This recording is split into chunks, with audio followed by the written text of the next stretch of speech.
สวัสดีค่ะทุกคนวันนี้เป้มีสูตรไอศครีมโยเกิร์ตมาฝากค่ะสูตรนี้เป็นสูตรคีโตวีแกนกลูเตนฟรีนะคะสูตรนี้เราจะไม่ใช้กล้วยหอมเลยค่ะก่อนอื่นนะคะเป้ก็จะใช้กะทิกระป๋องแบบนี้นะคะเพราะว่าเป้ไม่มีกะทิสดนะใครจะใช้เป็นนมแอลมอนด์ก็ได้นะคะ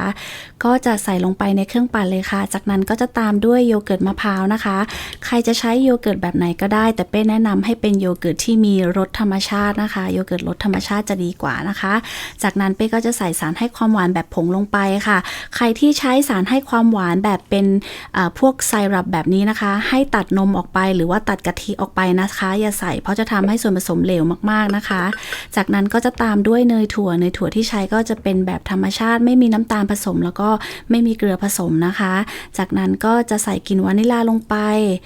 แล้วก็จะเติมเกลือเล็กน้อยนะคะเนยถั่วของใครที่มีเกลือผสมมาแล้วก็ตัดเกลือออกนะคะเราจะปั่นส่วนผสมทุกอย่างให้เข้ากันเลยค่ะ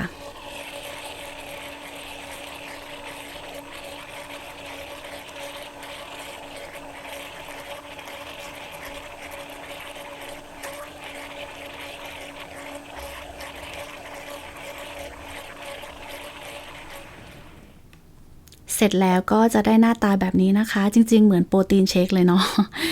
ก็จะ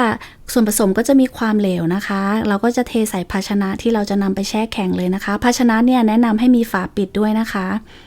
ก็จะได้ texture แบบนี้นะคะเหลวนิดหน่อยแต่ไม่ต้องห่วงค่ะพอเรานำเขาไปแช่ช่องแข็งเนี่ยเขาก็จะเริ่มจับตัวกันเป็นก้อนน้ำแข็งนะคะจากนั้นเราก็จะนำไปแช่ช่องฟรีซหรือช่องแข็งเลยค่ะทุก1ชั่วโมงเนี่ยเราจะนำเขาออกมาคนนะคะรอบแรกเนี่ยก็ตั้งนาฬิกาไว้เลยค่ะ1ชั่วโมงหลังจาก1ชั่วโมงผ่านไปนะคะเราก็จะนำไอศครีมออกมาคนนะคะเห็นไหมคะว่าส่วนผสมก็เริ่มข้นขึ้นแล้วค่ะ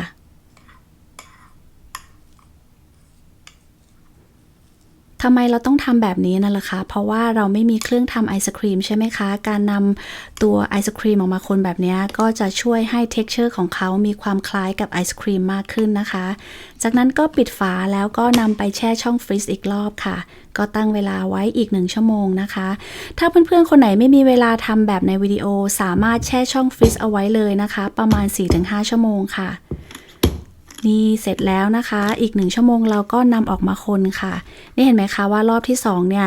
ตรงขอบๆเนี่ยก็เริ่มเป็นเกล็ดน้ำแข็งแล้วนะคะแต่เราจะขูดขอบๆออกมานะคะแล้วก็จะคนส่วนผสมให้เข้ากันเลยนะคะเห็นไหมคะ texture เขาก็จะเริ่มเนียนแล้วก็มีความคล้ายไอศครีมมากขึ้นแล้วค่ะ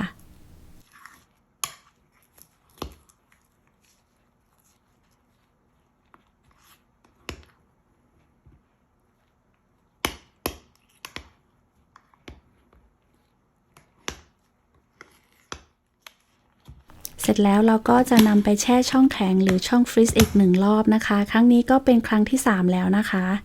ก็ตั้งเวลาอีก1ชั่วโมงค่ะเห็นไหมคะรอบที่3นี้ texture เขามีความคล้ายไอศครีมมากขึ้นนะคะแต่ก็ยังไม่เนียนเท่าไหร่นะก็ให้เพื่อนๆเนี่ยนำออกมาคนให้เข้ากันอีกรอบหนึ่งนะคะอย่าลืมขูดขอบๆออกมาด้วยนะคะ ขั้นตอนนี้ถ้าใครขี้เกียจรอก็สามารถทานได้เลยนะคะเราเอาตามที่เราชอบนะคะใครมีเวลามากเวลาน้อยต่างกันก็ปรับตามที่ชอบได้เลยนะคะจากนั้นก็จะเกลี่ยให้เนียนค่ะแล้วก็จะนำไปแช่ช่องฟรีซอีกครั้งหนึ่งนี่ก็เป็นครั้งที่4แล้วนะคะเมื่อครบเวลาแล้วนะคะไอศครีมของเราก็เซตตัวแล้วค่ะก็ได้เวลาเสิร์ฟกันแล้วเห็นไหมคะเพื่อนๆเท่านี้เพื่อนๆก็ได้ไอศครีมที่ดีต่อสุขภาพที่ไม่มีส่วนผสมของน้ำตาลทรายขาวนะคะอาจจะใช้เวลาหน่อยแต่ว่ากินแล้วไม่รู้สึกผิดนะคะแล้วก็เรารู้ว่าเราทำอะไรเราใส่อะไรลงไปนะคะแล้วก็ปลอดภัยกว่าด้วยนะคะก็เราก็ได้ไอศครีมโยเกิร์ตที่เป็นรสชาติของเนยถั่วนะคะถ้าใครชอบหวานเติมสารให้ความหวานได้นะคะก็เอาตามที่เพื่อนๆชอบเลยถ้าทุกคนเห็นว่าคลิปนี้มีประโยชน์นะคะเป้ฝากกดไลค์ Subscribe แล้วก็แชร์ให้ด้วยนะคะสำหรับเพื่อนๆที่ดูแลสุขภาพรักสุขภาพนะคะวันนี้เป้ก็ขอตัวลาไปก่อนเราเจอกันใหม่คลิปหน้าสวัสดีค่ะ